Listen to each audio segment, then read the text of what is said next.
Hello students, this is Mr. Z. Today we're going over organelles compared to their functions. Our first organelle is the membrane. The membrane on the animal cell is the outer barrier of the cell, which can open to allow food and open to allow waste to leave the cell. So the membrane regulates when food or waste can enter or leave the cell. On a plant cell, it's the same, except that there's also a outer barrier called the cell wall.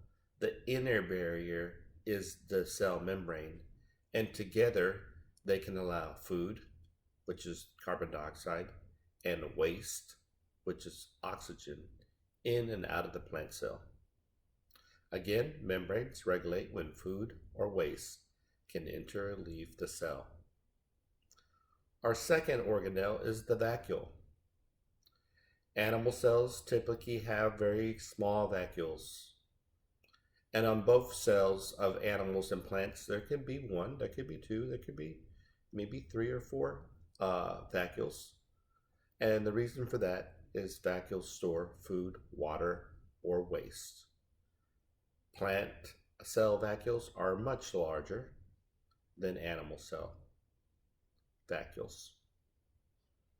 Next, mighty mitochondria. They convert and create energy. These organelles create the electricity that runs our body. They give us the energy to move. They give us the energy to get up and breathe.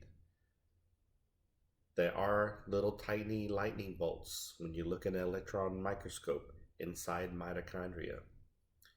And that's why I always draw them with a little symbol of lightning bolts. Animal cells have more mitochondria than plant cells. And the reason for that is plant cells get a lot of their energy from radiant energy from the sun. So therefore they need less mitochondria.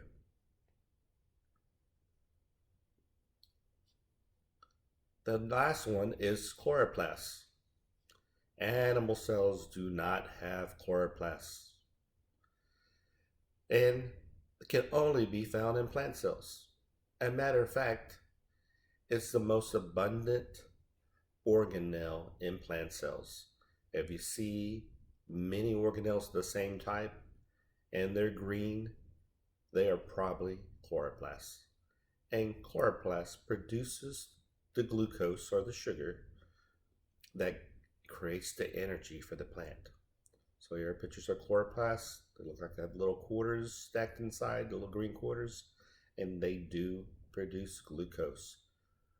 We call this chemical energy. Everybody say chemical energy. Okay, chloroplasts produce glucose. Glucose is chemical energy. All right, that concludes our review on organelles to their function.